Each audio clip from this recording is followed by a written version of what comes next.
Armenia Titizian. And I'm Rubina Margosian, and this is the Week in Review. Every week we bring you the stories shaping Armenia and the region. From politics and policy to social issues and conflict, we break down the news and what it means for you. This week in the news, Pashinyan and Putin hold their first phone call since Armenia's parliamentary elections. Armenia and Iran move to expand their gas for electricity agreement. Armenia's railway network emerges as a new flashpoint in relations with Russia. And the health of Armenian detainee Ludwig Mgurtchian deteriorates in Azerbaijani custody. These stories and more in our weekly roundup of the news.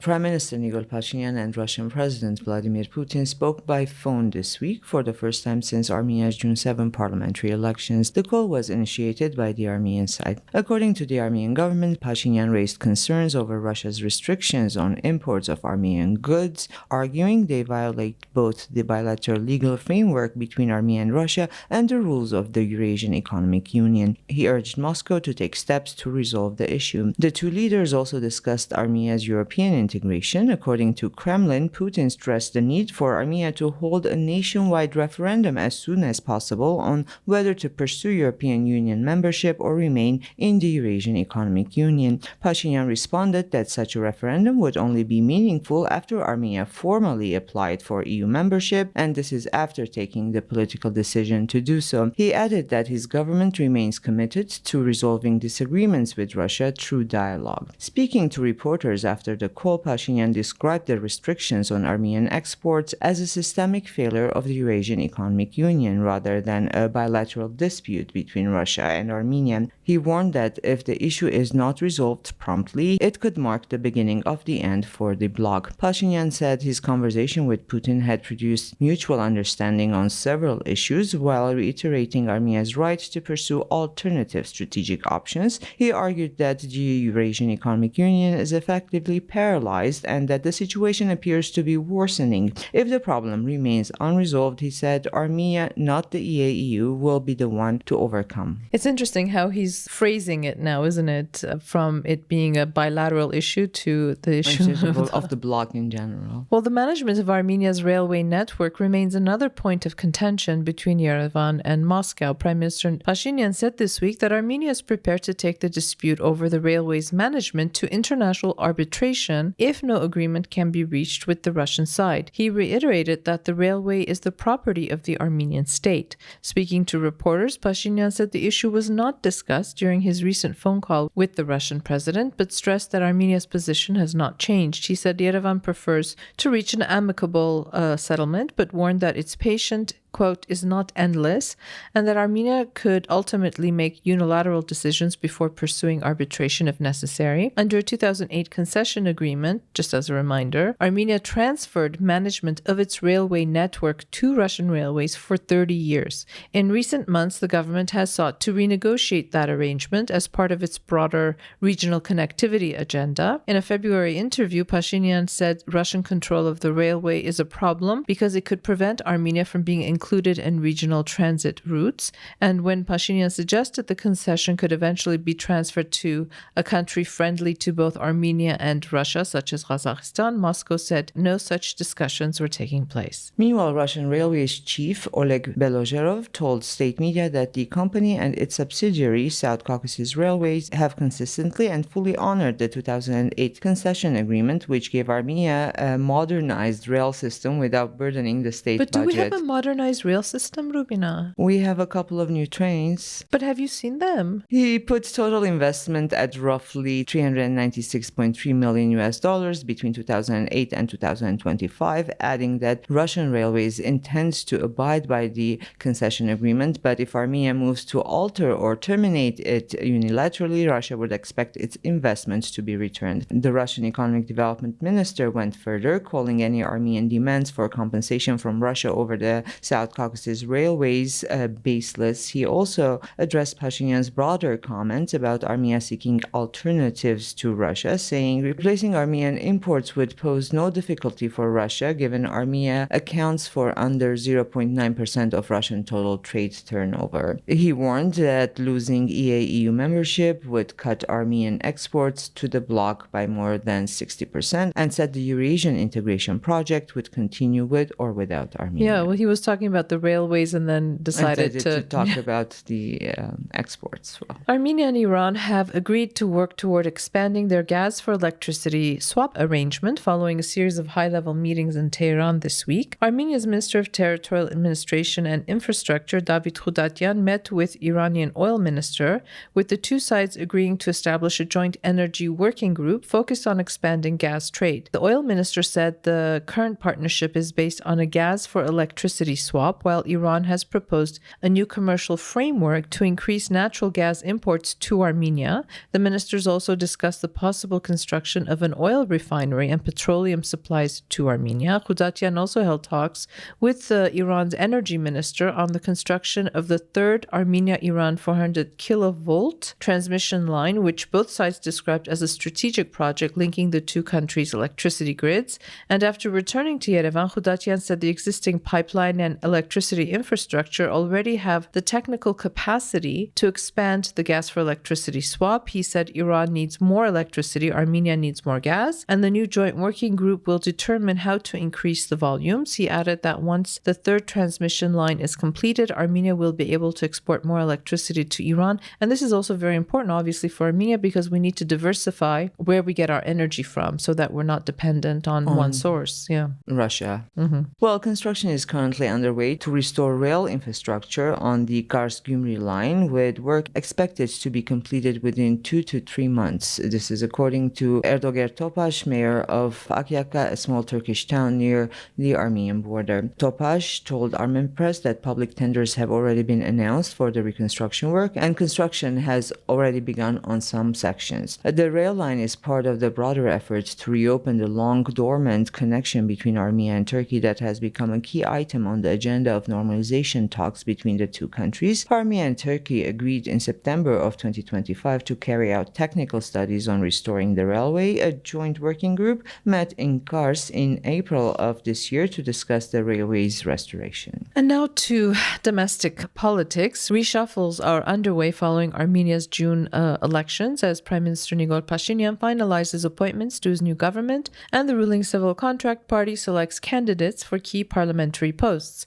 Leylit Makuns has been appointed Chief of Staff to the Prime Minister, replacing Araik Harutyunyan, who has held the position since 2021. Makuns most recently served as Pashinyan's chief advisor after completing a 4-year term as Armenia's ambassador to the United States. Araik Harutyunyan, one of Pashinyan's closest allies, political allies rather, is expected to remain in parliament. Pashinyan also confirmed that Surem Babikyan and Arpine Sarkisyan will remain in their posts as defense minister and interior minister, respectively. At this stage, no broader cabinet reshuffle appears to be planned, though high-tech industry minister Mkhitar Hayrabedian is expected to leave the government for unrelated reasons. The prime minister will also have a new press secretary. Melania Harutyunyan will replace Nazeli Baghdasaryan. Meanwhile, Civil Contract has nominated its candidates to chair the National Assembly's 12 standing committees. Baghdasaryan has been nominated, this is Nazeli Baghdasaryan, to chair the Labor and Social Affairs Committee, and she is a lawyer after all, and so it was... And governor of Shirak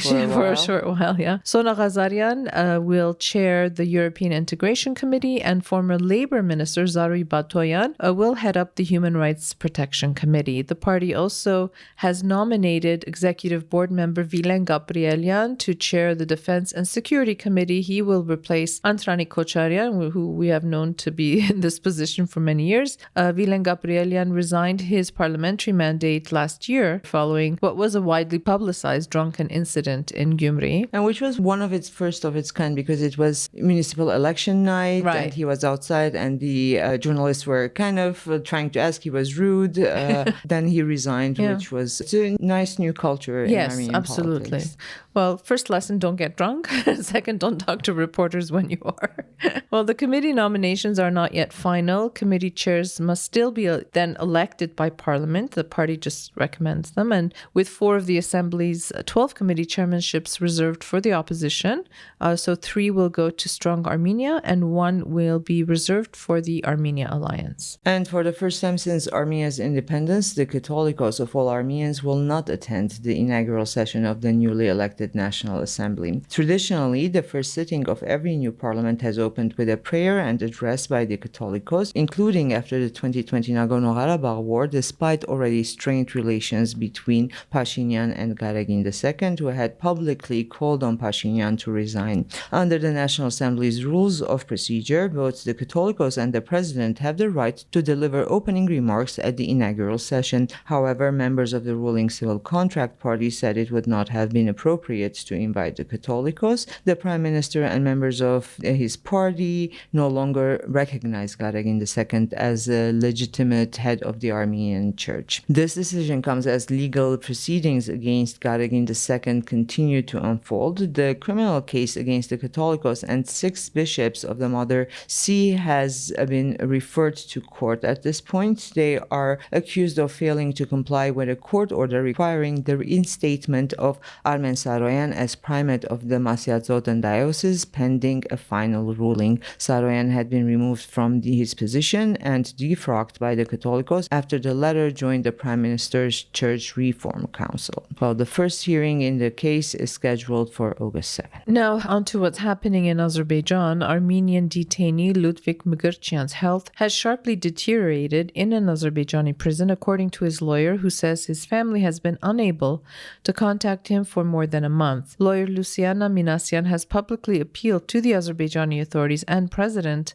Ilham Aliyev to allow the 56-year-old to make a phone call, an urgent phone call to his family. Minasyan said that during Mgurchyan's last conversation with his wife, he told her he had collapsed after a sudden decline in his health and severe weakness and had been taken for a cardiac examination. Since then, the family says it has received no information about his condition, his medical diagnosis, and they've had, as we said, no further communication. According to official figures, 19 Armenian prisoners remain in Azerbaijani custody, including former political and military leaders of Nagorno-Karabakh, who have been sentenced to prison terms ranging from 15 to 20 years or life imprisonment. And the Armenian government has approved a support program for fish farmers in the Ararat and Armavi regions hit by Russian restrictions on imports of Armenian fish and fish products. Presenting the proposal at the weekly cabinet meeting, Economy Minister Gevorg Papoyan said the program will provide one-time financial assistance to 135 commercial fish farms that breed trout and sturgeon and produce fertilized fish eggs and caviar. Eligible businesses must be registered as value-added taxpayers. The subsidy will cover 20% of the average monthly cost of fish feed purchased during the first half of 2026. Papoyan added that only certified fish feed meeting Eurasian Economic Union and European Union standards will qualify under the program. This program is very controversial for me, but I'm hoping that I'm just waiting for you to finish what you're saying.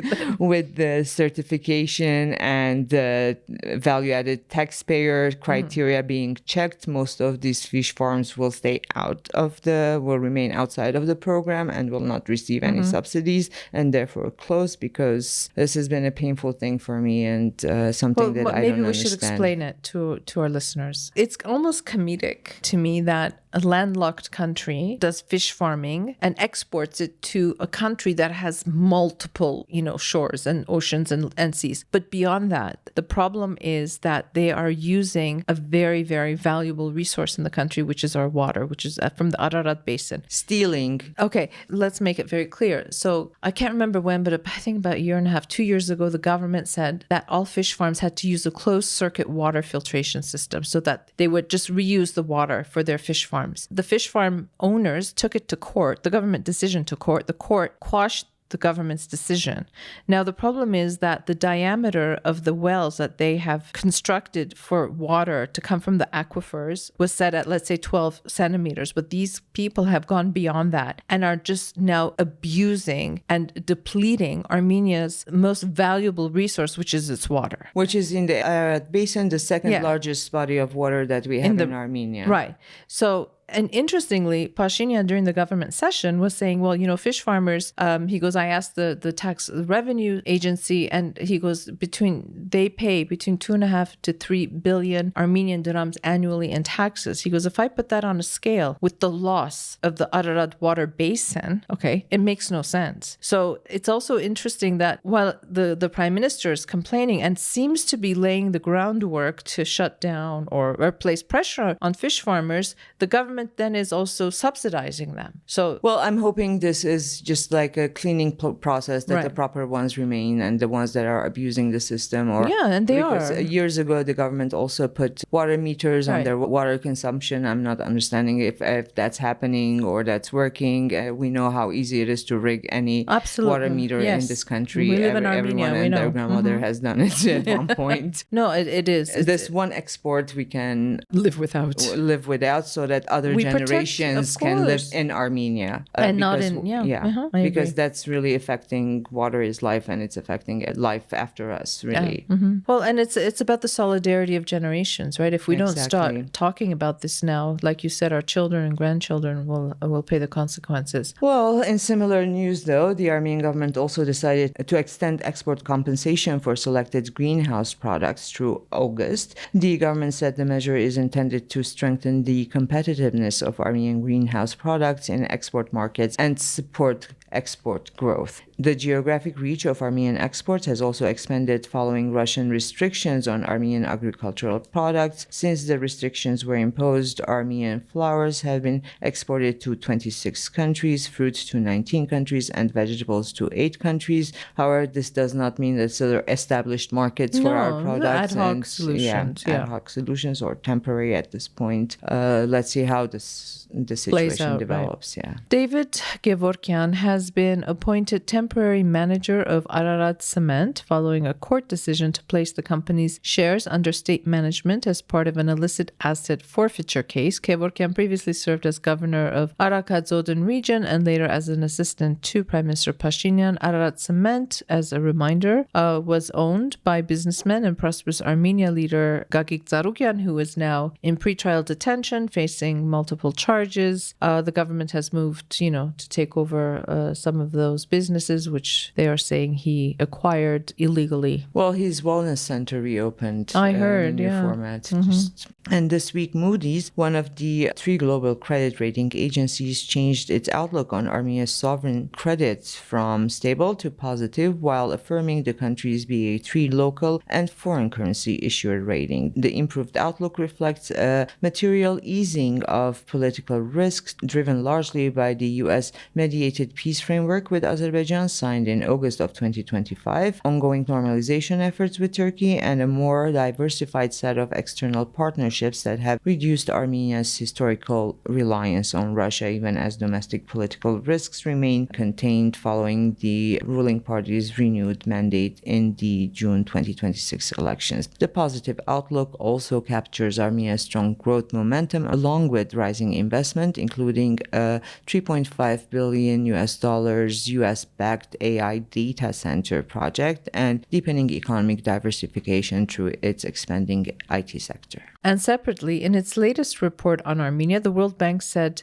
the country must shift to a new economic model to sustain the rapid growth it experienced in recent years. The bank said Armenia continues to post one of the fastest growing economies in the region, but warned that the exceptional growth driven by capital inflows, migration, and expanded services exports is beginning to fade. The bank says maintaining higher long-term growth will require raising productivity, diversifying exports, and integrating more deeply into the global economy. The report also found that while the national poverty rate fell from 26.5% in 2021 to 21.7% in 2024, roughly 2/3 of Armenians remain either poor or economically vulnerable, with poverty concentrated in rural areas and linked to low productivity and informal employment. The World Bank notes that lasting reductions in poverty will require better targeted social assistance and labor market reform reforms to improve job quality and expand formal employment. And just before we, talk about the articles we published, Rubina, we've been watching some interesting footage. A lot of these, we call them gurbags, these little booths, right, that popped up all over the city, especially on Apovian Street, selling everything from,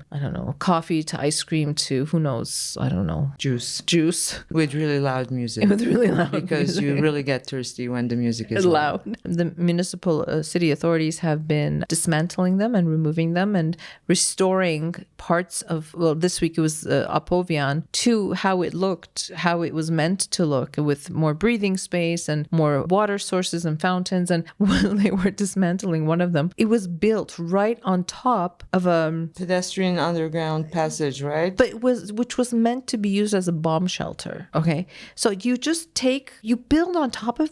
Who gave you the right to do that? It's just boggling the imagination. But some positive movement there. We're seeing a lot of these now being dismantled. A lot of the signs on these beautiful old doof buildings being removed. Hopefully, it's a good sign of things to come. It is a good sign, but doesn't mean we shouldn't remain vigilant, because on the other hand, the High Post building on Saryan is being also in the process of being dismantled.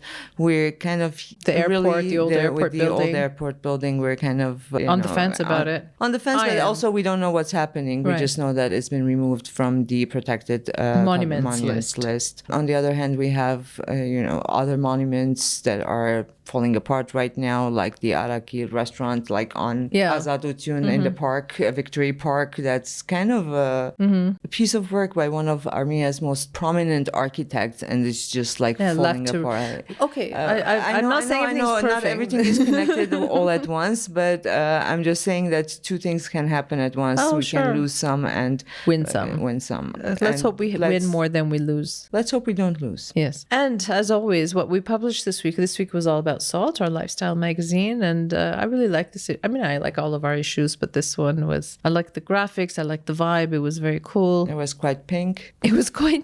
Which is like not our color. But let's start with what we published today. It's called How the Drunken Cherry Became a Tart. Now, drunken cherry cake is very famous in Armenia, or the Soviet Union. It's like the Black Forest cake basically, but it was called drunken cherry. And so Ella Kanakerian Berberian, who always finds these very quirky stories and interesting people, talks with a woman who reminisces about how in the dark and cold years that cake went from being a cake to a tart. And, through this one woman's memories, who she calls Jane, and a cherished recipe, she traces the resilience, ingenuity, and the solidarity of a generation of Armenian women. Yeah, I like the part when how they adapted the recipe, right? To kind of like be cooked in a way that they could manage to make some between electricity cuts. Well, it's a lot about food and drinks, this issue. We did publish a story. It's titled It's Not Just Salads. It's by Mehri Yakubian, and it talks about vegan restaurants and the experiences of vegetarians and vegans in Armenia, where Go, Rubina, start venting again. You're the token vegetarian in our office. Our numbers were greater at one point. I don't know what You're happened. losing out to the meat eaters. I am. It's an issue because we have such great vegetables, and they're not as based on the season anymore. This is not like 20 years ago where other than cabbage and potatoes there was nothing in the winter, right? I remember. And carrots. Don't forget the carrots. And yet on a lot of menus you have just basically salad, choices, and French fries, and French fries, or the kids menu sometimes.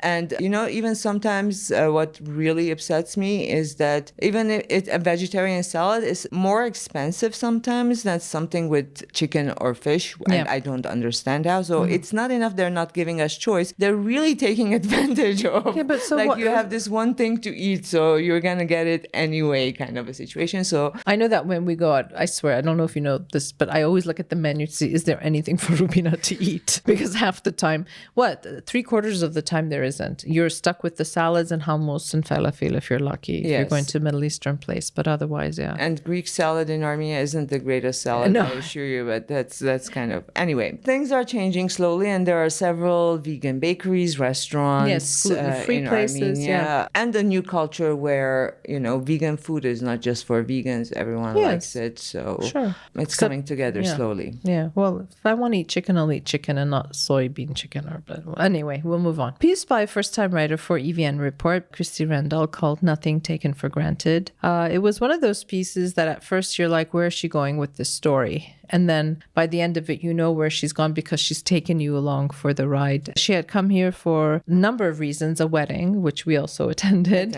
a music festival in Gapan. She experienced Vartevar, which is the crazy water festival. And just encounters with strangers became part of a journey, both outward and inward. So Christy had lived in Armenia for several years, late 1990s. So she returns and reflects on joy, loss, friendship, and the unexpected moments that bring the pieces of a fragmented life together. It was a really lovely piece. So Christy, if you're listening, thank you for writing it. And a piece about hiking, because it's summer, it's the season. And it's bloody hot.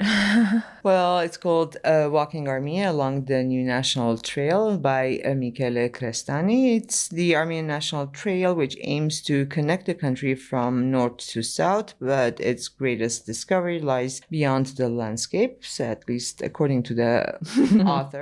Hiking through Lori Mountains and villages, he finds a journey shaped by hospitality, history, and the quiet rhythm of communities that reveal themselves only to those willing to slow down. And finally, a piece for Salt by Maria Gunko. It's called Armenian Lemonades Between Chemistry and Witchcraft. So she talks about this food chemist, Christina, who has a very small laboratory. She crafts all these interesting botanical beverages that's inspired by Armenia's landscapes, family tradition, science. And Maria Gunko looks at how she can trace the delicate balance between chemistry, intuition, and a generation or generations of women's knowledge, which is kind of cool. And we published an episode of yours, It Has to Be Said.